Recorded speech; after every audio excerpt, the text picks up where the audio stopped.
भाइयों और बहनों, देवियों और सज्जनों, मैं हूं डॉक्टर अशोक कुमार बाथम और मेरे चैनल डॉक्टर बाथम्स नैरेटिव्स के अंतर्गत मैंने आज सोचा कि आपको टाइम्स ऑफ इंडिया के स्पीकिंग ट्री का कॉलम पढ़कर और समझाकर सुनाऊं। इसका टाइटल है 11 नवंबर का है, ये 11 नवंबर 2020। टाइटल है एंग्जाइटी एज ए रिसोर्स और इसकी एडिटर हैं नारायणी गणेश। तो नारायणी गणेश की मुझे उम्मीद है, इजाज़त है कि मैं उनके एडिटोरियल को पढ़कर आप लोगों को सुनाऊं और समझाऊं कि एंग्जाइटी किस तरह से एक अच्छी उपयोगी चीज़ हमारे पास है। Anxiety and fear are both related to our very early days as hunters-gatherers, when these stressful feelings served as cautionary warnings to stay away from danger. Today, these may help us ward off danger in much smaller ways than before, which means anxiety and fear are good for us in small doses so long as we do not let them dominate us and cause undue stress. Just as deadlines at work are set to speed up the pace of work and inspire new ideas and strategies, anxiety could make us perform and plan better to circumvent mishaps and downturns. Anger, too, it is said, can be challenged in right directions so that the energy can be transformed from negative to positive. सब लोग बोलते हैं कि भाई बहुत ज़्यादा फिक्र करना, बहुत ज़्यादा गुस्सा करना अच्छी चीज़ें नहीं है, लेकिन जब हम आदिकाल में हंटर्स थे, शिकारी थे, या फिर कंदमूल फल उठाकर खाते थे, गैदरर थे, उस ज़माने में भी ये सारी फीलिंग्स हमारे पास रहती थी और ये हमें ख़तरों से बचाती थी। अगर फ़िक्र ना होती तो हम शिकार हो जाते किसी शेर का या और उन जंगली जानवरों का। दूसरे ख़तरों से भी बचाने के लिए चिंता फ़िक्र ज़रूरी है। आज के ज़माने में भी यही चल रहा है। अगर हम थोड़ी फ़िक्र रखें तो बहुत सारी मुसीबतों से बच सकते हैं, लेकिन बहुत ज़्यादा चिंता चिंता का विषय है। ज़्यादा चिंता हमारे स्वास्थ्य के लिए अच्छी नहीं है। इसलिए चिंता एक उचित अमाउंट में होना चाहिए, उचित मात्रा में हो तो वो हमें बहुत सारी मुसीबतों से बचा सकती है। जैसे मैनेजमेंट गुरु या मैनेजर लोग जो हैं कंपनियों में, लोगों को डेडलाइन देते हैं कि भाई इस समय तक ये काम पूरा हो जाना चाहिए, और उसकी वजह से हम लोग काम करते हैं भागकर, नहीं तो हम आलसी हो जाएंगे। तो अगला पैराग्राफ में वो कहती हैं Narayani Ganesh ji, the trick is not to fear anxiety and anger are given to them, but to grasp the nettle by facing up to these and using them as resources to improve things and find solutions and eventually overcome them.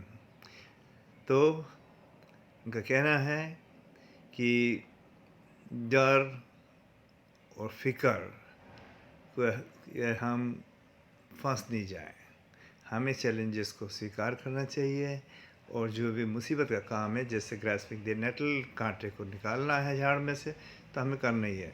Anxiety and anger could lead to difficulties in breathing, impaired judgment and functionality, and lead to one saying and doing things that one did not really mean to say and do.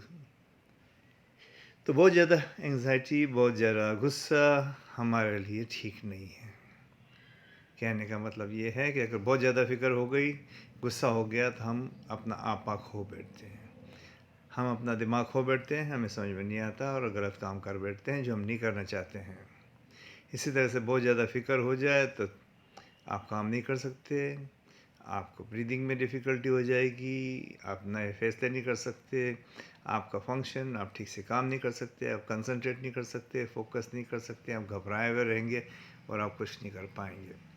The virtuous are free from anxiety. The wise are free from perplexity. And the bold and brave are free from fear, said Confucius. Confucius ने कहा कि जो सत्पुरुष हैं, जो अच्छे काम करते हैं, वो एंग्जाइटी रहित हैं, उन्हें फ़िक्र नहीं होती।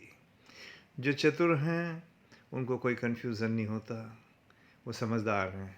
और जो बहादुर हैं बोल्ड हैं उनको डर नहीं होता। तो हमें बोल्ड बनना है, बहादुर बनना है, हमें वाइज बनना है, हमें वर्चुअस बनना है, हमें सत्पुरुष बनना है, ना कि इसके उल्टे। But humans are prone to submit to anxiety, perplexity and fear. लेकिन हम सारे मानो हम बहुत ही ज़्यादा वल्नरेबल हैं, हम शिकार हो जाते हैं एंग्जाइटी के, चिंताओं के, परप्लेक्सिटी के, कन्फ्यूज़न के, डर के शिकार हो जाते हैं। Then rather than acquire mastery over them, इनके ऊपर मास्टरी करने के बजाय हम इनके शिकार हो जाते हैं। Yet we can certainly try to do so in small ways, लेकिन हम ये इन सारी चीज़ों को दूर कर सकते हैं छोटे छोटे तरीक़ों से, so that all the little attempts go towards exercising negative energies from our system. तो सारी हमारी कोशिश से होना चाहिए कि जितनी नेगेटिव एनर्जीज़ हैं गुस्से और चिंता से रिलेटेड, इनको हम धीरे धीरे निकाल दें and put in place positivity instead, और इनकी जगह सकारात्मकता का लगा दें। तो बात यही है कि बहुत ज़्यादा चिंता नहीं करना।